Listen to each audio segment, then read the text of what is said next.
Many people start cybersecurity excited, but a lot of beginners quit within a few months. Not because cybersecurity is impossible, but because they start the wrong way. In this video, I'll explain 3 common mistakes and how to avoid them. Mistake number 1: learning tools before basics. One of the biggest mistakes beginners make is jumping straight into tools like Nmap, BurpSuite, or Wireshark without understanding networking fundamentals.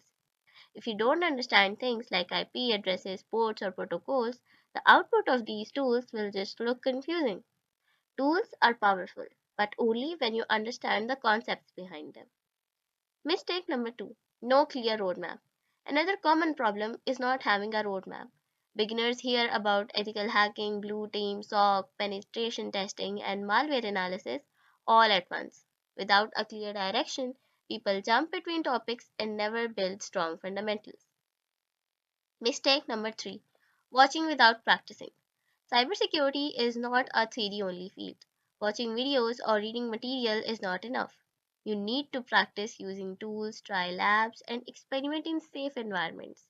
Practice is what builds real understanding. Now, how to start the right way?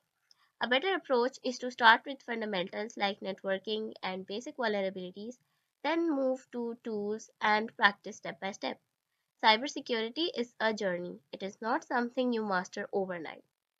If you're looking for a structured beginner path with labs and practical applications, I have linked my full beginner course in the description. Thanks for watching.